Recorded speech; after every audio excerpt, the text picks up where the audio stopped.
Assalamualaikum dan selamat sejahtera. Selamat datang ke kelas Cikgu Suryani SK Bayar Lepas 2. Topik untuk hari ini adalah tentang ayat yang tersurat dan yang tersirat. Comelnya. Apakah yang dimaksudkan dengan ayat yang tersurat dan ayat yang tersirat?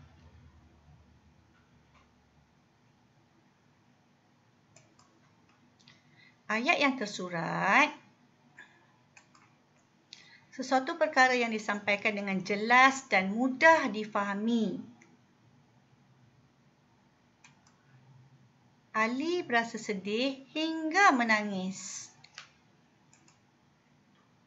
Ayat yang tersurat dapat mengetahui maksud ayat dengan melihat ayat. Contoh, sedih hingga menangis. Ayat yang tersurat. Maksud ayat mudah difahami. Okey. Ayat yang tersirat. Maksud dan makna ayat tidak disampaikan dengan berterus terang. Contoh, Ali memang tahu segala-galanya. Dapat difahami jika betul-betul memahami dan membaca keseluruhan teks.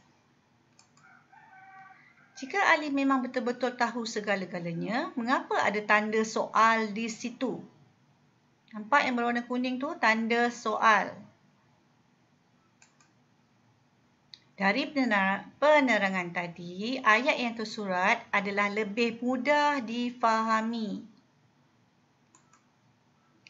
Ayat yang tersirat tidak mudah difahami.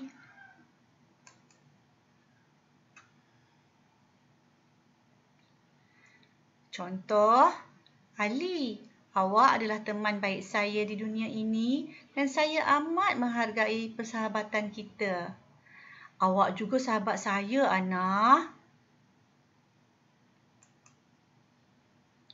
Apa yang dimaksudkan oleh Ana kepada Ali adalah ayat tersirat. Yang dimaksudkan oleh Ana adalah kita sekadar kawan biasa dan jangan harap kita akan menjalinkan hubungan cinta. Okey, ni contoh ayat. Tapi mereka adalah sahabat, berkawan kerana pelajaran, kerana ilmu.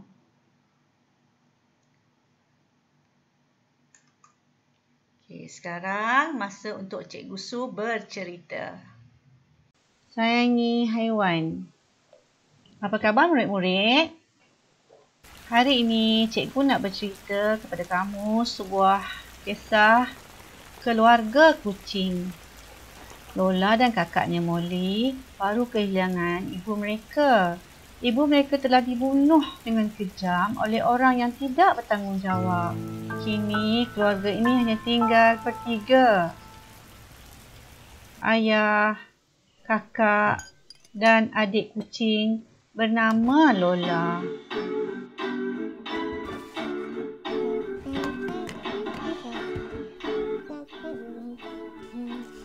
Ayah amat menyayangi anak-anaknya dan menjaga mereka dengan penuh kasih sayang.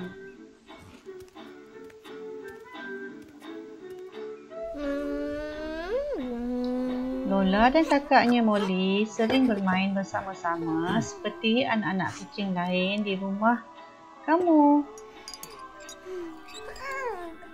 Makin lama, mereka semakin melupakan kesedihan kehilangan ibu mereka. Kakak, marilah kita belajar dengan bersungguh-sungguh, kata Lola. Tetapi ayah kucing masih bersedih dan merindui kehilangan isteri yang dicintainya. Kakaknya dan ayahnya cuba menghiburkan ayah mereka.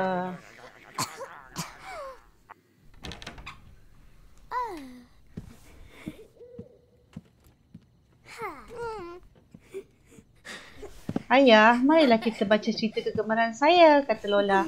Bukan, baca cerita kegemaran saya, ayah, jerit kakak.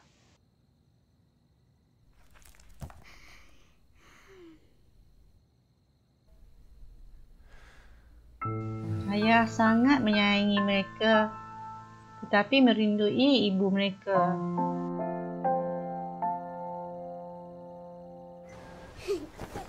Satu hari, sedang Lola bermain dengan kakaknya, Molly, tiba-tiba Molly berasa tidak sihat.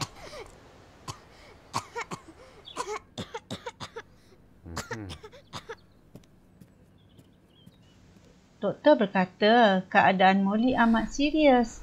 Dia telah jatuh sakit.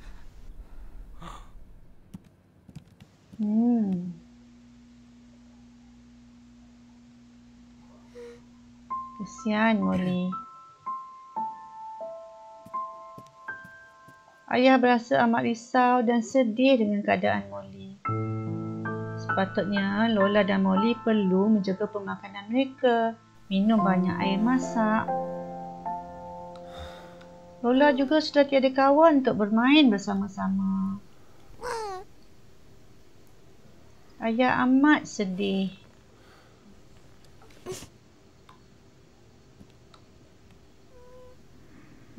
Dia cuba memujuk ayahnya.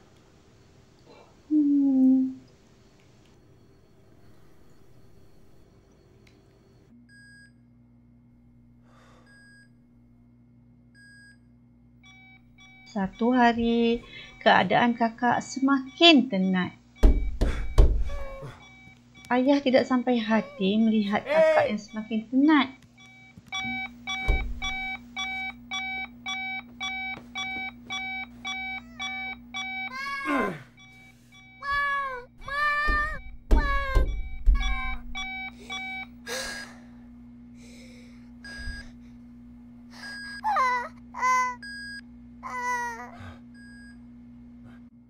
Ayah terus masuk ke dalam bilik wad kakak. Ayah tidak peduli jika dirinya dijangkiti penyakit kakak.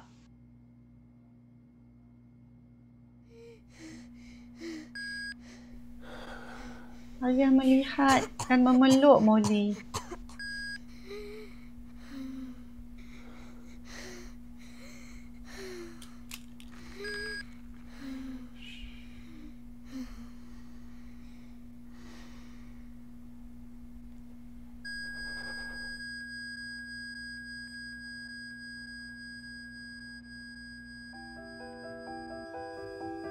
Sekarang tinggal hanya Lola bersendirian.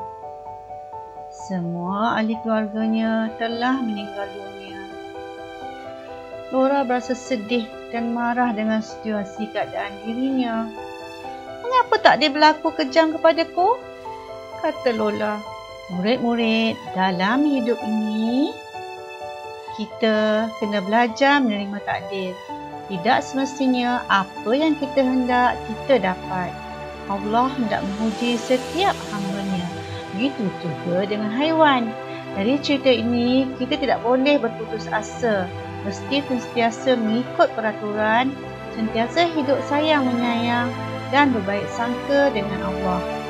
Walau telah kehilangan semua ahli keluarga, Lola kena tabah dan hidup harus diteruskan dengan penuh keazaman.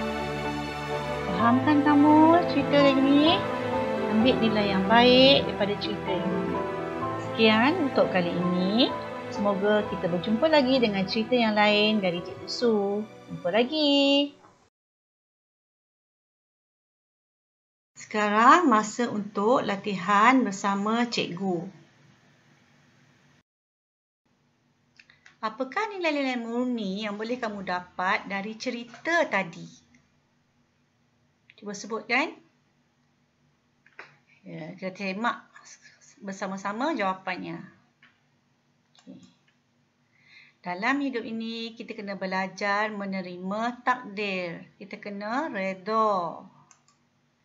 Tidak semestinya apa yang kita hendak, kita dapat. Nilai murni lain, Allah hendak menguji setiap hamba-Nya. hendak menguji kesabaran kita. Sabar. Kamu sabar atau tidak? Kita juga tidak boleh berputus asa. Jangan putus asa. Jangan lemah semangat.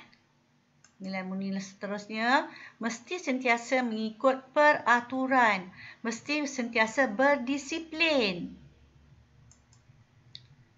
Nilai-nilai seterusnya, kita sentiasa hidup sayang, menyayang. Walaupun sesama haiwan. Dan berbaik sangka dengan Allah. Nilai-nilai seterusnya, kita mesti tabah dan hidup harus diteruskan dengan penuh keazaman. Mesti kuat semangat.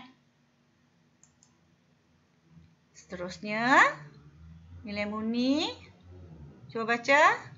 Ya, sayangi haiwan. Bagus. Sekarang masa untuk tugasan kamu.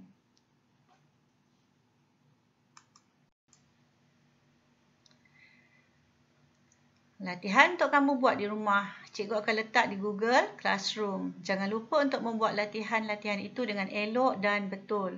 Jangan lupa untuk turn in latihan kamu itu setelah siap. Cikgu akan menyemak semula latihan kamu pada 5 Mac 2021. Ingat, jangan hantar lewat.